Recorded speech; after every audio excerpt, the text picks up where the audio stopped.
You know how everyone's always talking about the political divide between the left and the right?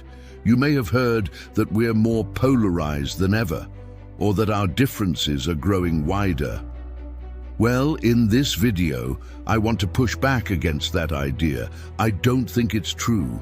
I think that it's only half true, and that is because while there are some important differences between the left and the right, most of the differences between us are actually based on misinformation and misunderstanding. We don't understand each other because we don't know each other's history. So let me tell you ours. This is the history of the left vs. the right. In order to properly frame the differences between the left and the right today, we first need to go all the way back to the beginning. To do that, let's travel to 18th century France. That's because despite what many Americans believe, the political spectrum was not invented by the ancient Greeks. No, the modern conception of the political spectrum didn't appear until Enlightenment thinkers started debating the role of government in society during the 18th century. But what they debated still matters today. So here's what happened. For centuries, France was ruled by an absolute monarchy. This meant that the king had complete control over all aspects of French society, including the economy, the legal system, and even the ability to make laws. Basically, he could do whatever he wanted, whenever he wanted. Now, the prevailing political philosophy at the time was that this was totally fine. Why? Because the king was seen as a divine ruler, a literal son of God, whose power was granted to him by God himself. As such, the king's power was absolute, and any challenge to his authority was a challenge to God himself. This was called the divine right of kings. And if you were a French peasant, your life was pretty bad. You had no rights whatsoever. Instead, your life was basically one big gamble. You gambled with the king. You hoped that he wouldn't take your house, wouldn't force you into starvation wages, or throw you in jail for no reason whatsoever.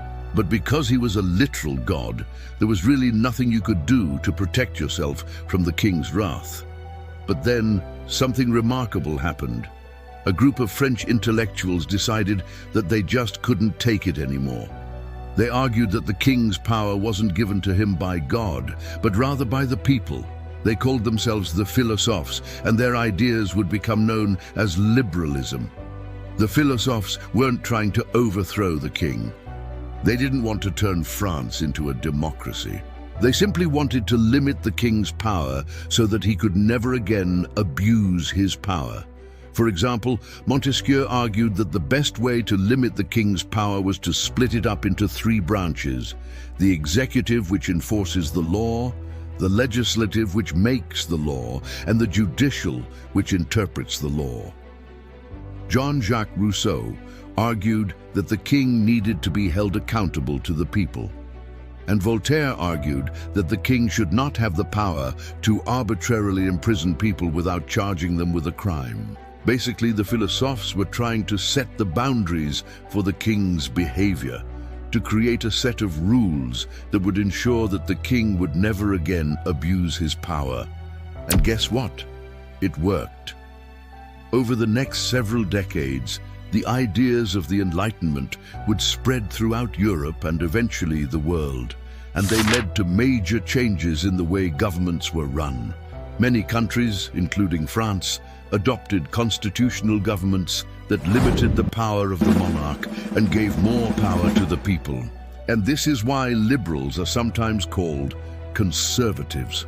Liberals conserve the principles of limited government and individual liberty, but the rise of liberalism did not come easily. There was a lot of opposition to these ideas, especially from those who benefited from the old ways of doing things. For example, the French aristocracy hated the idea that they would no longer be able to use their status and privilege to benefit themselves. And the Catholic Church was also a big opponent of the Enlightenment. Why?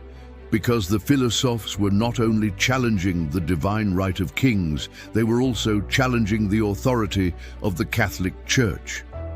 For centuries, the Catholic Church had been the most powerful institution in Europe. But now its power was being challenged like never before, so it should come as no surprise that the Catholic Church would do anything it could to stop the spread of Enlightenment ideas. Now, as you can probably imagine, this opposition was extremely effective. The ideas of the Enlightenment were not accepted overnight. It took decades, even centuries, for these ideas to catch on, but eventually they did, and the left and the right emerged as two distinct political camps, with the right defending tradition and the left defending progress. Now, to be clear, this is a huge simplification of the history of the left and the right, but it's important to see how these two ideologies emerged in opposition to each other. Each side had its own strengths and weaknesses, and over the years, these strengths and weaknesses have shifted and changed. But one thing has remained constant. The left and the right have always been defined by their opposition to each other. For example, in the late 19th century, the right was strongly opposed to the growing power of big business. The right feared that big businesses were becoming too powerful and corrupt, and that they were undermining traditional values. On the other hand, the left was strongly in favor of big business. The left saw big businesses as engines of economic growth and as providers of jobs and prosperity. In this case, the right was concerned with preserving traditional values, while the left was focused on progress and prosperity. But over the years, these roles have reversed. Today, it's the left that's strongly opposed to the growing power of big tech companies. They fear that these companies are becoming too powerful and corrupt, and that they're undermining democracy itself. On the other hand, it's the right that's strongly in favor of big tech companies. They see these companies as engines of economic growth and as providers of jobs and prosperity. In this case, the right is concerned with progress and prosperity, while the left is focused on preserving democracy. Now, of course, there are some important ideological differences between the left and the right today. For example, the left tends to be more in favor of social safety nets and government regulation, while the right tends to be more in favor of free markets and limited government. But these are relatively recent developments in the history of the left and the right. For most of our history, the differences between us have been much less significant. Why does this matter? It matters because we often forget that the left and the right are not natural political camps. They're not forces of nature. The left and the right are human creations. We created them, and we can change them. We can choose to define the left and the right in new ways that better reflect our values and our goals. Here's what I mean. One of the biggest divides between the left and the right today is the issue of immigration. But what if, instead of seeing immigrants as a threat to our national identity, or a drain on our economy, or a burden on our welfare state? What if instead we saw immigrants as an opportunity to learn from other cultures, as a way to boost our economy, as a way to make our country more innovative and competitive? What if we stopped demonizing immigrants and instead welcomed them as fellow human beings who are just trying to make a better life for themselves and their families?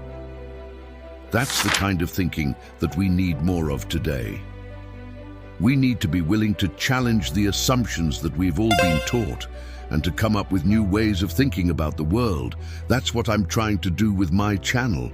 I'm trying to show people that there is another way to be conservative, a way that is rooted in the original principles of the Enlightenment, a way that is based on reason and evidence and compassion. I'm not saying that we should throw out all of our traditions and our values. I'm not saying that we should turn our back on the past. What I am saying is that we need to be willing to question the status quo and to look for new ways of doing things. We need to be willing to listen to other points of view and to learn from other cultures. If we can do that, if we can rediscover the spirit of the Enlightenment, then I think we can create a better future for ourselves and for our country. If you want to help me spread this message, please subscribe to my channel and share my videos with your friends. Together, we can build a better future for ourselves and for our country.